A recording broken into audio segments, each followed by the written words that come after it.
All right. All ready to get into the Word? Amen. Oh, yes. Okay. Well, we're going to continue studying the book of Revelation. And today our topic will be Revelation chapter 11. It's going to be, I've titled it Bible Translations and the Two Witnesses. Good morning. So, what I wanted to cover was who the two witnesses are. Oh, you're okay. In Revelation chapter 11, and also get into this idea of Bible translations. Are they all the same? Some of the history of it. But in preparing for the lesson this week, I just thought it was just too much information.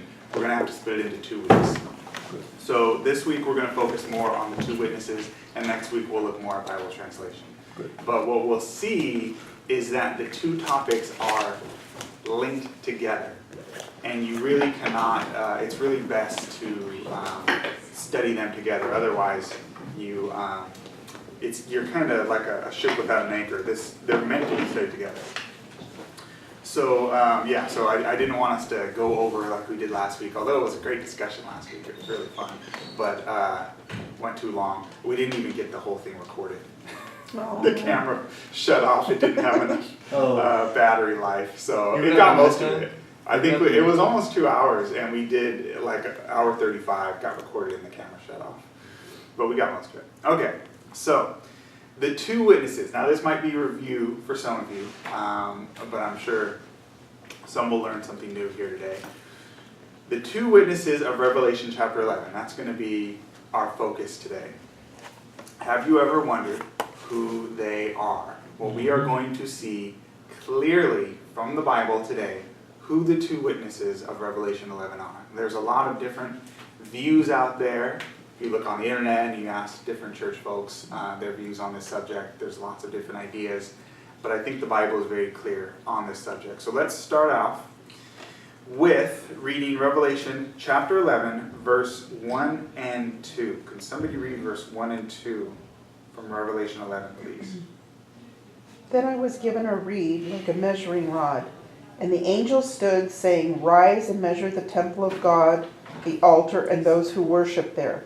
But leave out the court which is outside the temple, and do not measure it, for it has been given to the Gentiles, and they will tread the holy city underfoot for 42 months." Interesting. Okay.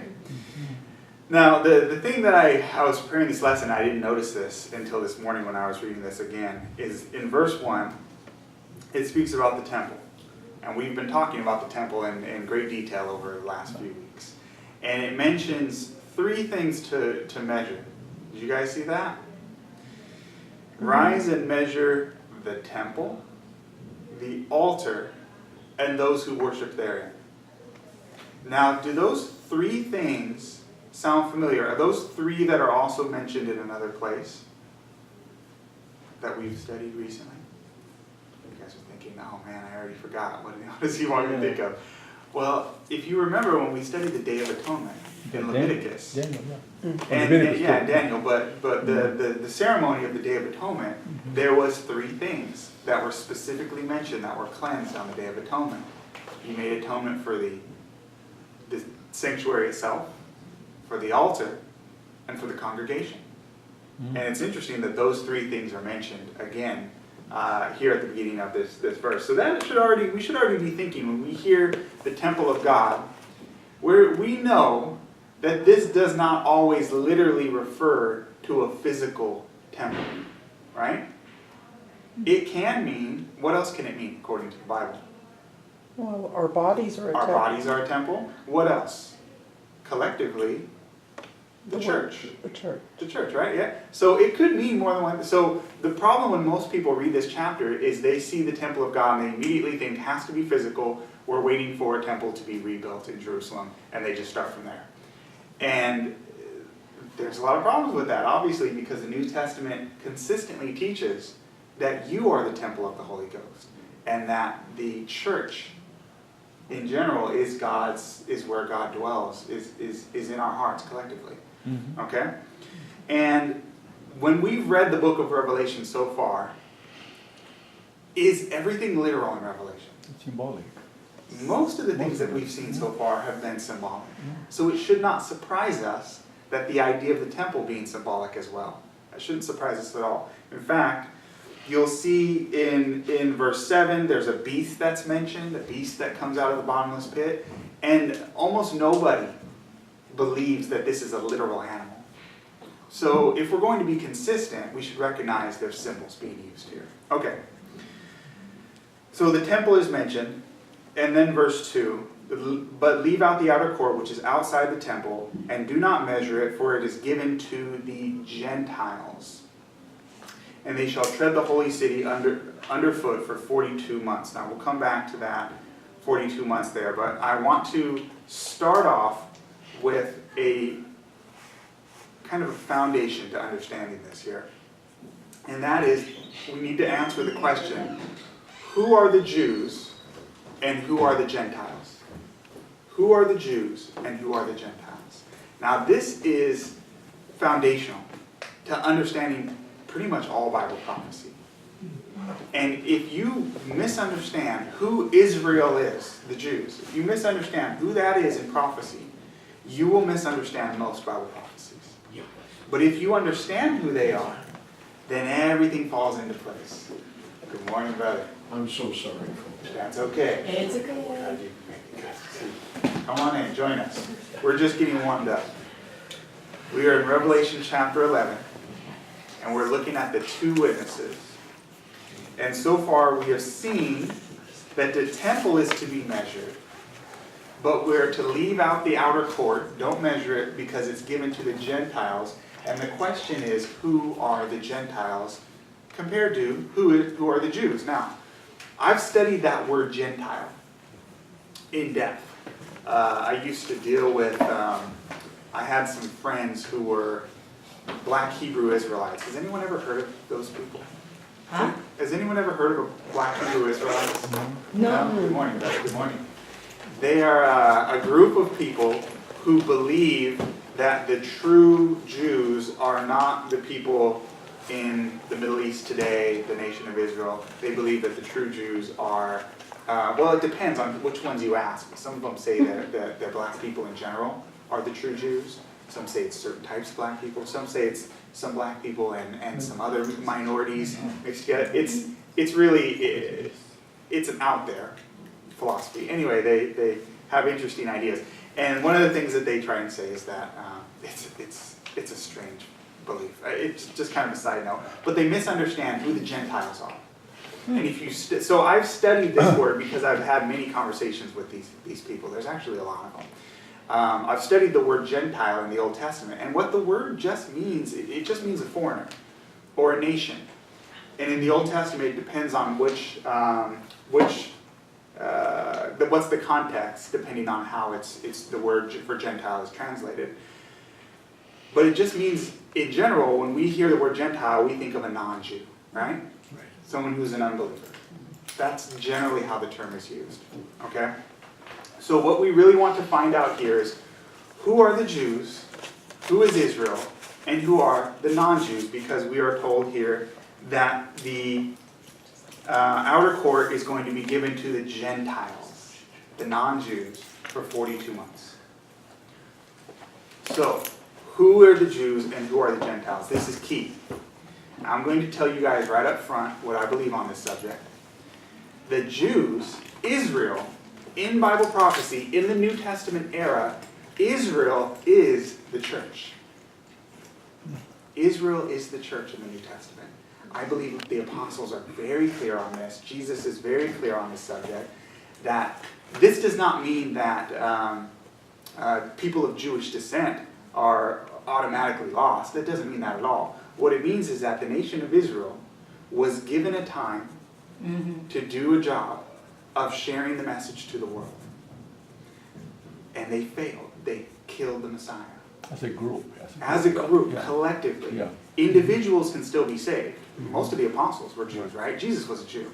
But as a group, remember we looked at Daniel chapter 9 and the 70 weeks? And it said 70 weeks are given to your people. This was probation. This is how much time you got to get your act together, right? And at the end of that 70 weeks, Did they accept the message collectively or not? No, they rejected the Messiah. They killed the Messiah. Not every Jew, but as a group, the leadership and the majority of the nation rejected him. And the result was, what happened to the city? What happened to Jerusalem? It was destroyed. It was destroyed in 70 AD. And we see in the New Testament this idea that all of the language and all of the symbols and all of the prerogatives that went with Israel have now been transferred over to the church. In the Old Testament, who was the bride of God? The church. Well, it was Israel in the Old Testament, right? yeah. They were his people were called like his bride, his husband. In the New Testament, who is the bride of the church? Who is the bride of God, of Jesus? It's the church. The church. So does God have two wives? No. No. No. No. He has one wife. It's the church today. The idea is that Israel has always been those who are faithful to God. It has never been decided by blood.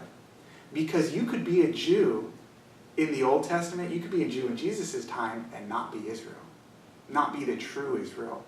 Right? You could be born a Jew and reject Jewish teachings, not follow the Old Testament, reject the Messiah, and were you a real Jew? No. No. It's always been about what's going on in your The heart. spiritual. Right? Spiritual Israel is what matters. Yeah. And the church today is spiritual Israel. That's the point. Okay, so let's look at a few verses on this. The Jews today are Christians. Galatians chapter 3. This is key. The New Testament is so clear on this, and it's a shame that more people don't understand this, because if they did, Bible prophecy would open up to them. Galatians chapter 3, verse 29. Can somebody read that for us, please? And if you are Christ, then you are Abraham's seed and heirs according to the promise. Now we read that, and we think, oh, that sounds nice, we get some kind of promise, right? But if you were a Jew in those days, and you knew the Old Testament, and you read this, you understood what Paul was saying. What did it mean to be Abraham's seed? What did that mean? What do you guys think? Well, verse 7. You want to read verse 7? Well, I was going to get there in a Oh, second. okay. But what does it mean? What does it mean to be Abraham's seed, simply? A believer. Being A believer, yeah. Believer. What else? In those times, the days that Paul was writing, first century, if someone says you're one of Abraham's seed, what did that mean to them? Spiritual sons? Yeah, I mean, you guys are going the spiritual level, but just surface In level. the blood of, from the blood of Abraham. You were one of Abraham's children. You were a descendant of Abraham. That's what it meant. Genetically, yeah. Genetically. The genes, Which yeah. meant you were a Jew. Mm-hmm. You were an Israelite, right? That's literally what it meant. Now, Paul is taking this idea that you are a physical descendant of Abraham, one of Abraham's seed, and he's applying it to who? Christians. Anyone who's Christ, right? Gentiles including. If you are Christ, Jew or Gentile, doesn't matter. If you are Christ, then you are Abraham's seed. You are a spiritual Jew. You're an Israelite. You guys see that? You're Abraham's seed. You're one of Abraham's descendants. Whether or not you are physically one does not matter. If you are Christ, you are Abraham's seed and heirs according to the promise. He's talking to the Galatians. To the Galatians, these are not Gentiles. Jews. They're not Jews. Absolutely. Gentiles. Now let's read verse 7. Go ahead, if anyone wants to. I'll read verse 7, right? Uh-huh. Therefore know that only those who are of faith are sons of Abraham. So if you are of faith, only those who are of faith are sons of Abraham. So you could be a physical descendant of Abraham and not have faith. Are you a real Jew? No. You may be a physical one, but you're not a real child of Abraham. What the Bible does here is it uses the idea of being a child of somebody as a symbol for being like them. Right?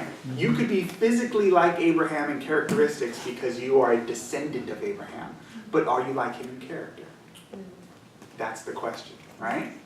And if you are physically like him, but you are not like him in character, then you're not one of his children. But if you are not physically like him, you're a Gentile, but you are like him in character, you are one of his children. You are a spiritual Jew. You see that? Yeah, let me go to another passage that makes this so abundantly clear. In the Gospel of John, Jesus has this back and forth with the Jews there. And there's a discussion of who are the Jews and who aren't. And Jesus makes this so clear here. Starting in John chapter 8, I recommend reading the whole thing because it'll make it very clear. Starting in verse 8, or chapter 8, starting in verse, there's a famous verse 32. He says, "You shall know the truth, and the truth will make you free," right? Mm-hmm. Verse 33, they answered him, "We are Abraham's descendants, and have never been bondage to anyone. How can you say you will be made free?" And Jesus tells them, you're slaves to sin. And verse 37, "I know that you are Abraham's descendants, but you seek to kill me, because my word has no place in you. I speak what I have seen with my father, and you do what you have seen with your father." Now, Jesus has said two things that sound contradictory here. On the one hand, he says, "I know you're Abraham's descendants. Physically, you're a Jew." On the other hand, he says, "You have a different father," or ancestor, right? Mm-hmm. Verse 39, they don't understand what he's saying. Verse 39, they answered and said to him, "Abraham is our father." Jesus said to them, "If you were Abraham's children, you would do the works of Abraham. But now you seek to kill me, a man who has told you the truth, which I heard from God. Abraham did not do this. You do the deeds of your father." And then he goes on and tells them who their father is in verse 44. "You are of your father, the devil, and the desires of your father you want to do." So, Jesus here is saying two different things that seem contradictory, but they make perfect sense. On the one hand, he says, "I know that you're Abraham's descendants." Are they physical Jews? Yes. On the other hand, he says, "If you were Abraham's children, you would do the works of Abraham." So are they Abraham's children? In the spiritual sense, no. No. You guys see that? Mm-hmm. If you were Abraham's children, you would do the works of Abraham. But what are they doing? They're trying to kill the Messiah. Did Abraham do that? No. No. So are they Abraham's children? No. No. So spiritually they are not. So there's two things going on. You could be a physical Jew and not be a spiritual Jew. That's Right? That's right. And would that profit you anything? No. You'd be lost. Mm-hmm. But you could be a spiritual Jew, like Paul says in Galatians, and not be a physical Jew at all, and you have everything. You're heirs according to the promise. You guys see it? Yes. Yes. Okay. The New Testament's clear on this. But people, when they get to Revelation and prophecy, they just throw it all out the window. But if you just apply what the New Testament taught on who Jews and Gentiles are, it all makes sense. Okay, let's look at another one. Romans chapter 2, verse 28. This is key to understand this topic. Who are the Jews and who are the Gentiles? Romans chapter 2, 28 Bless and you. 29. Can somebody read that for us, please? For he is not a Jew, which is one outwardly, neither is that circumcision, which is outward in the flesh. 39. But he is a Jew, which is one inwardly, and circumcision is that of the heart, in the spirit and not in the letter, whose praise is not of men, but of God. So who are the real Jews? The ones who are outwardly Jews, physical Jews, with the physical circumcision? No, those who are It's the ones circumcised. Inwardly. And the Of spirit. the heart. Inwardly, and they're circumcised in the heart. Mm. They are the real Jews. That's what Paul says. Mhm. Now, that was radical for Paul to say in those days. Mhm. It was radical. And I'm sure some Jews that read that were not happy when they read that. He was very Jew. Paul was. He one was of a the- Jew, right? And he very- said all that means nothing. Yeah. Doesn't matter. Count it all done.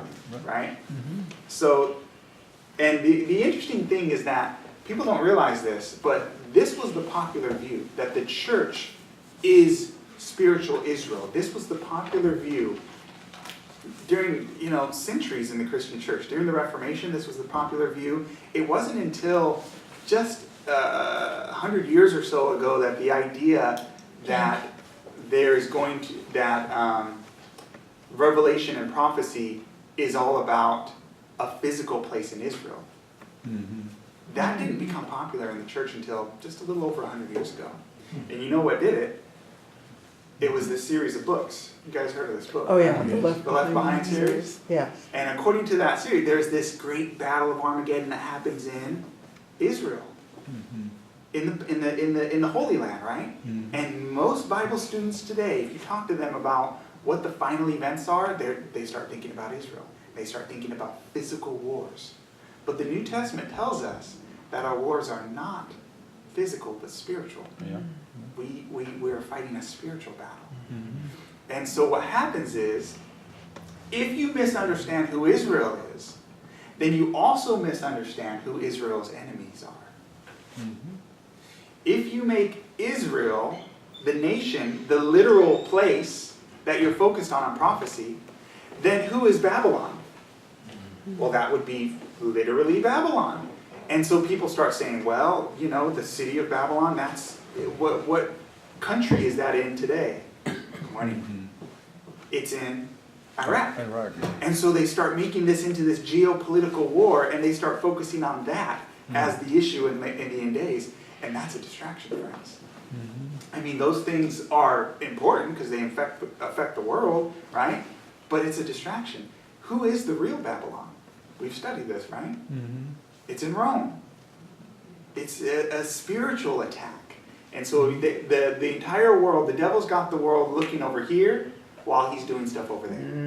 You see how that works? Yes. And it all hinges on misunderstanding who Israel is. It can't be physical Babylon, by the way. You know, in the Old Testament, we are told that Babylon would be destroyed and it would never be rebuilt. Yes. That's right. So it Jeremiah. cannot be. We are forced to say that that has to be a symbol for something. If all the enemies of Israel are a symbol, and we're told in the New Testament, Peter tells us, the very quote that Moses used to speak to the Jews, where he says, you are a chosen generation, a holy people, a royal priesthood. Moses said that to the Jews. Peter applies that to the church in his epistles. All of these things are applied. What about physical armor? You know, the Jews used to go out to battle with physical armor, right? And capture the Gentiles. What do we do today? We put on the Armor of God. God. We don't fight physical wars anymore. We have the sword of the Spirit, right? Right. What about when Jesus said, oh, and people get confused and say, well, it says Jerusalem, it says it's city, right? What did Jesus compare the church to in the Sermon on the Mount? You're the light of the world. A city on a hill cannot be hid, right? Yes. And then in Galatians, believe it, what is it, Galatians 4, Paul compares the church. He says that we are like the new Jerusalem. And he says that we have been transferred and we live in a different kingdom now. And so all of these symbols from the Old Testament are now applied to the church. Jesus says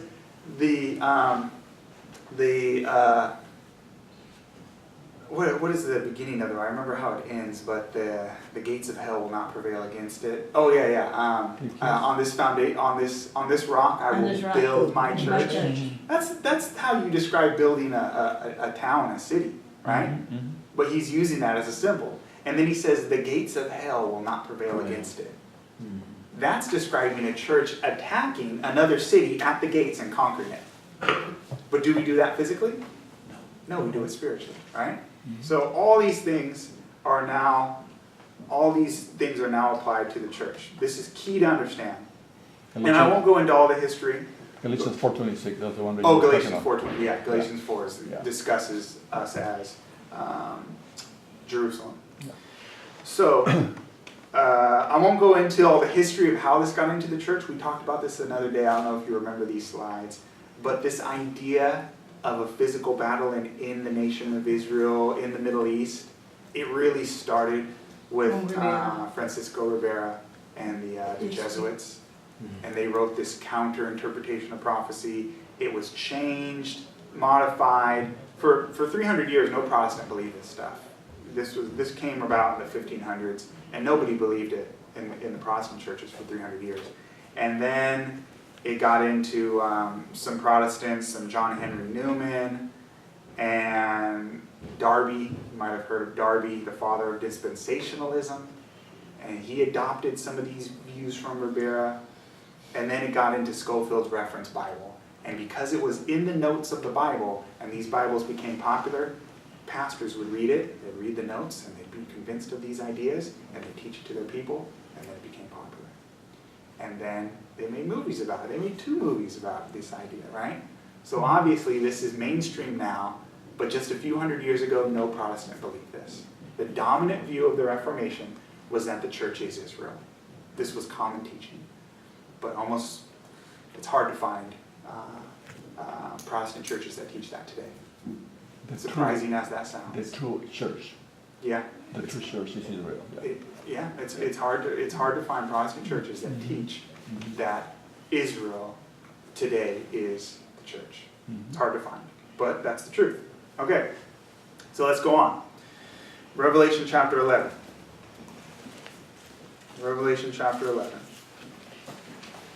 So we read verse 1 and 2, and it talked about the Gentiles. Now we should have an idea of who the Gentiles are. If the Jews are the believers, Israelites, who would be the Gentiles?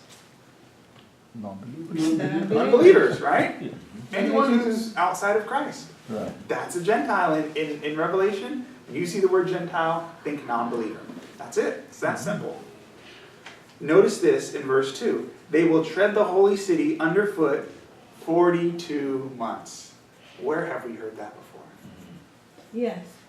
We heard that before, right? Daniel several times. Several times. Also notice the language. It says they will tread the holy city underfoot. Compare that with Daniel 8:13. And remember it says that how long will they trample the sanctuary and the host will be trodden underfoot? Which is speaking about God's people. The host, meaning the armies. How long will they be trodden underfoot?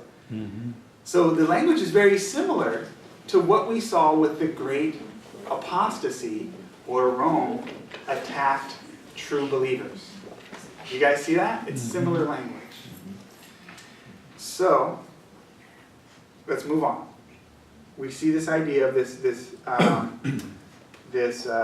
42 months. Read verse 3 now. Can somebody read verse 3 for us, please? Revelation 11, verse 3. And I will give power to my 2 witnesses, and they will prophesy 1,260 days, clothed in sackcloth. All right. Where have we heard this time frame before, right? 1,260 days. Now we need to be consistent. What is a day in Bible prophecy? Years. It's a year. A day is a year. If we're not consistent, remember, then we have huge problems with Daniel chapter 9. And we overthrow the idea that Jesus came on time in 27 AD. Daniel 9 doesn't make any sense anymore. So we need to be consistent. A day is a year. Plus, again, who tells time like that? If you wanted to say 3.5 years, who would say 1,260 days? You just don't do that. You don't say 42 months, again, unless you're a new mother and you're trying to hold on to the idea that your child's still a baby. He's 42 months old. No. 3.5 years. Let it go. So it's clear from the way this is worded, this is symbolic. It's a day for a year. 1,260 years. Now, where do we see this time frame in prophecy? It's 7 times mentioned in the Bible. 7 times. Twice in Daniel. Here are the 7 times it's mentioned. Twice in Daniel. Twice in Revelation 11. Twice in Revelation 12. And once in Revelation 13. 7 times in the Bible this idea of the 1,260 year time frame is mentioned. And we have seen this clearly. This is referring to the Great Apostasy from 538 AD to 1798 AD, the 1,260 years. This is just talking about it again. Now, with that in mind, 1,260 years, with that in mind, does it make sense that these are literal individual men, these 2 witnesses? Because what men live for 1,260 years, right? No. It doesn't make any sense. So just as most everything here is a symbol, these 2 witnesses are also a symbol. Does that make sense? Yes. I think it makes perfect sense. And again, look at the language in verse 2 with the idea that this is the time of the persecution of the church. Leave out the outer court, which is outside the temple, so those people who are outside the faith. Do not measure it, for it is given to the Gentiles, the unbelievers. They will tread the holy city underfoot 42 months. If we are the holy city, does it make sense that we are trodden underfoot for the 1,260 years? That's exactly what happened. The church was persecuted 42 months. I will give power to my 2 witnesses, and they will prophesy 1,260 days, clothed in sackcloth. Okay, who are the 2 witnesses? I'll tell you flat out. The 2 witnesses is a symbol of the Bible. Let me prove that to you. 2 witnesses is a symbol of the Bible itself. You could say the Old and the New Testament, the Law and the Prophets. It's a symbol of the Bible. Now, read Revelation chapter 11, verse 4. These are the, speaking of the 2 witnesses, these are the 2 olive trees and the 2 lampstands standing before the God of the earth. Okay, they're the olive trees and the lampstands. Obviously it's symbolic. These aren't literal olive trees, they're not literal lampstands, right? What is a lamp in the Bible? Psalm 119, 105. Thy word It's a Is lamp. is a lamp unto my feet and a light unto my path. Yes. Is that not interesting? Right? Yes. So we have the same language of describing the Bible as we see describing these 2 witnesses. They're a lamp. They're a lamp. A light to the world. But it says they're going to prophesy clothed in sackcloth. Do you remember the prophecy where it talked about the sun being darkened? As if it had sackcloth on it? That the idea is that it's obscured. Obscured, right? If you were to put sackcloth over a light, you block some of the light. It's obscured. And that's the idea, is during this 1,260 years, the 2 witnesses, the Bible, is obscured from the people. The light is partially hidden from the people. And that's exactly what happens. That's why it was called the Dark Ages. Right? Yeah. Because thy word is a lamp unto my feet and a light unto my path. They took the Bibles away. They obscured it in Latin. They didn't allow the common people to have access to a version they could read. It was, you had to learn it from the priest, and he would tell you what it means, and he would twist it. And this gets into Bible translations and all that too, but we'll look at that next week. So the idea is, the 2 witnesses is the Bible, and they were obscured during that time period. The Bible itself was persecuted, as well as the church during that time. And we could go more into the idea of the olive, the 2 olive trees. For the sake of time, we won't go there. Zechariah 4, we won't turn there now. Read it when you get home, but the idea is that there's 2 olive trees there, and they're emptying oil into a lamp, and Zechariah is asked, what are these? And the answer is, this is the word of the Lord unto Zerubbabel, saying, not by might nor by power, but by my spirit, saith the Lord of hosts. So you have the word, which is the lampstand. The olive trees are emptying oil. What is the oil a symbol of in the Bible? It's the Holy Spirit. The Holy Spirit, right? So does it make sense to call the Bible an olive tree because it's the source of where people get oil from, right? You read the Bible, and you're getting some of the Holy Spirit from it, right? Does that make sense? Mm-hmm. The Holy Spirit is in the Bible, in a sense, right? Yes. You see what I'm saying? Yes. And so these are beautiful symbols of the Bible. Now, let's move on, because this becomes more clear as we go along. Moses and Elijah are alluded to in this chapter. And there's a reason for this. It's because Moses and Elijah are a symbol of the law and the prophets. The law and the prophets. Moses is a symbol of the law.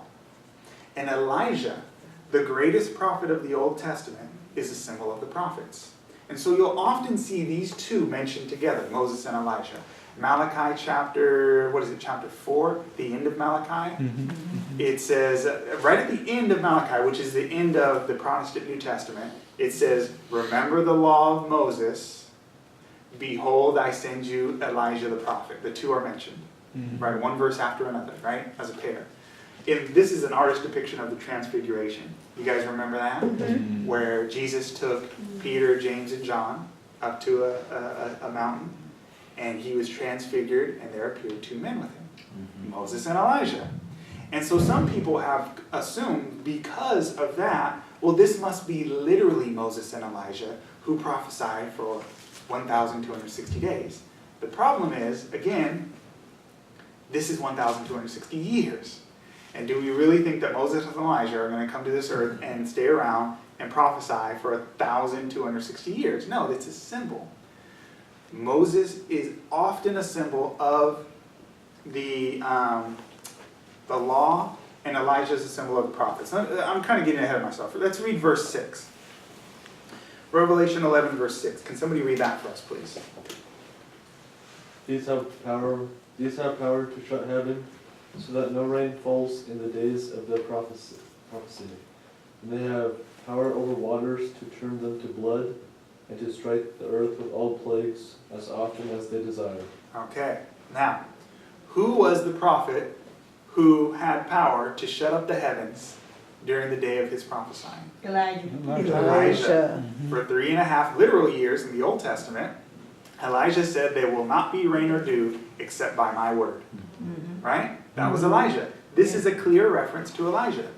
Now, who was the prophet who had the power over waters to turn them to blood and strike the earth with plagues? That was Moses. That was Moses with the 10 plagues, right? Right. There's a clear reference here to Moses and Elijah. Why?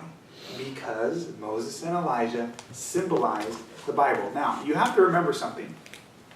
In Jesus' days, and in the days of the apostles, when you wanted to talk about the Old Testament, you didn't say the Old Testament, right? They didn't say that back then, right? What would they say? The scriptures. The scriptures. The scriptures, yeah. What else? The writings. The Torah. The Torah, The Torah. right? Which was just a Hebrew word for the law, right? Or they would say the law and the prophets. That was a common term to refer to the Old Testament, the law and the prophets. And by the law, they meant the first 5 books of Moses. And by the prophets, they meant everything else that the prophets wrote. And that was a common way. And here's several verses. I could give more.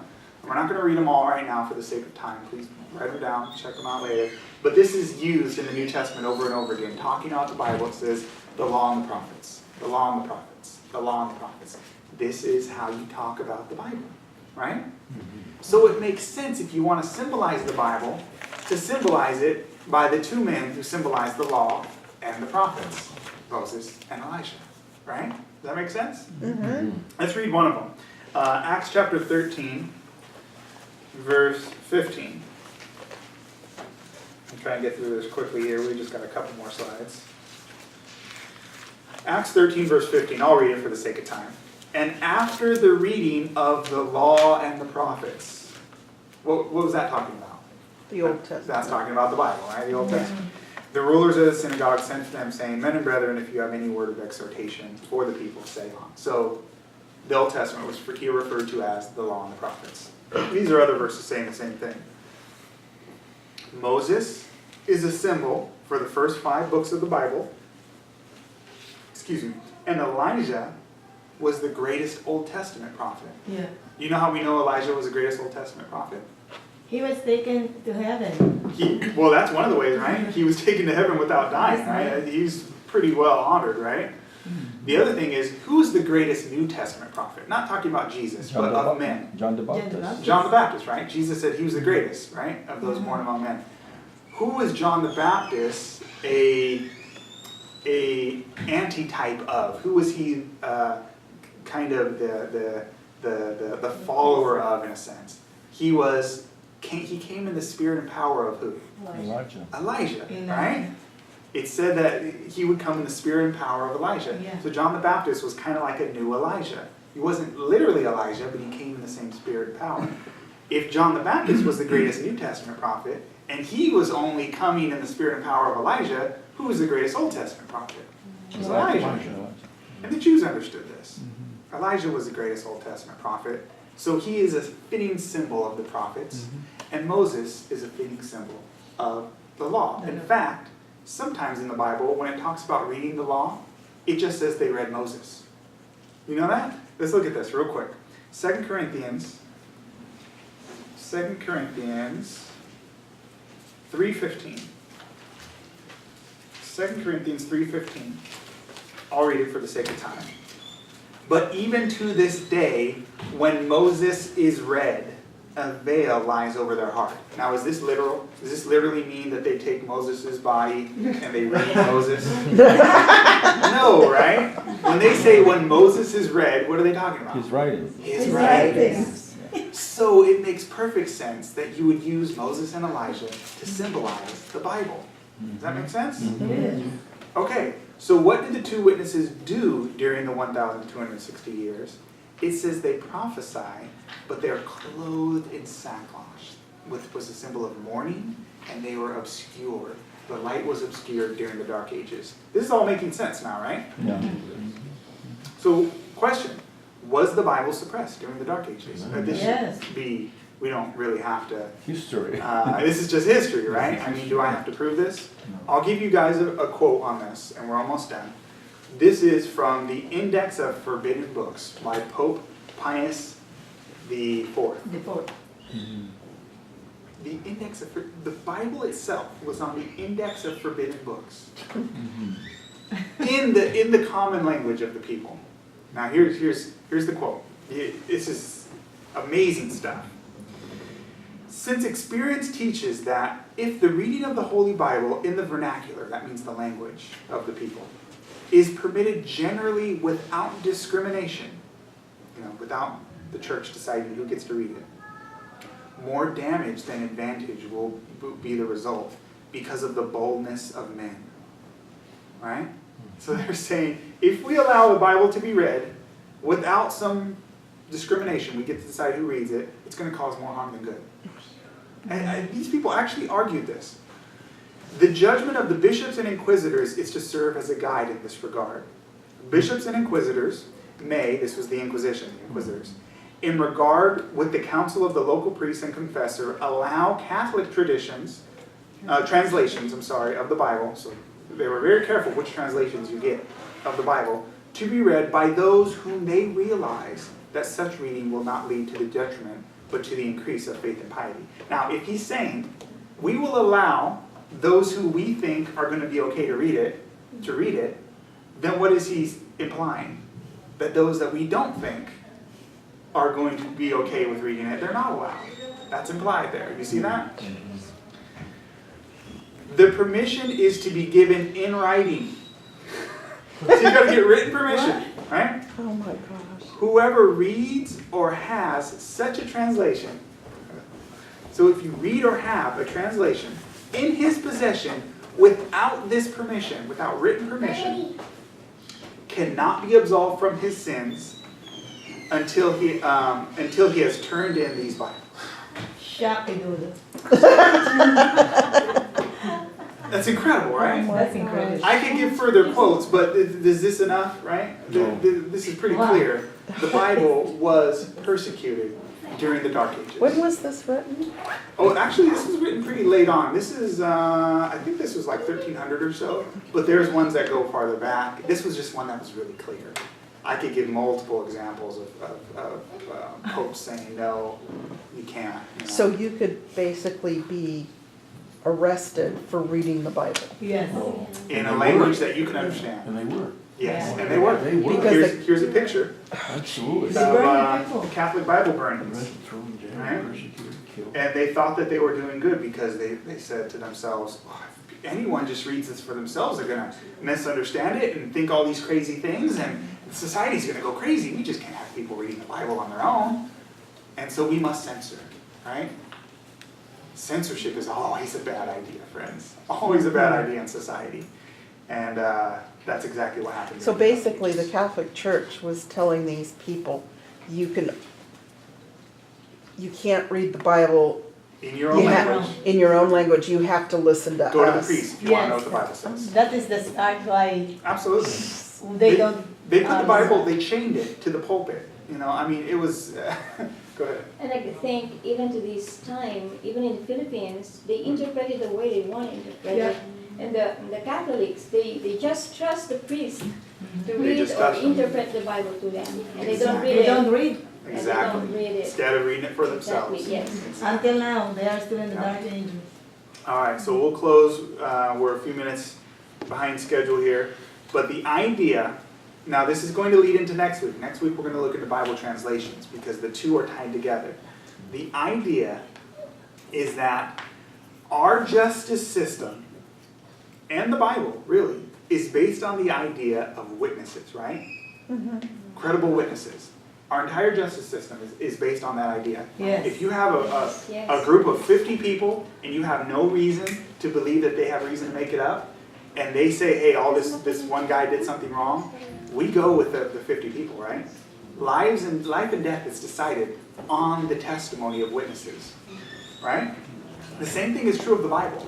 You create a community. That's what the New Testament did. And it's the beauty of the Bible. It created a community of people who were faithful, who were trustworthy, who were willing to die for what they believe, and they were the ones who had the books, and they were the ones who collectively agreed, these are from the apostles. The apostles wrote this.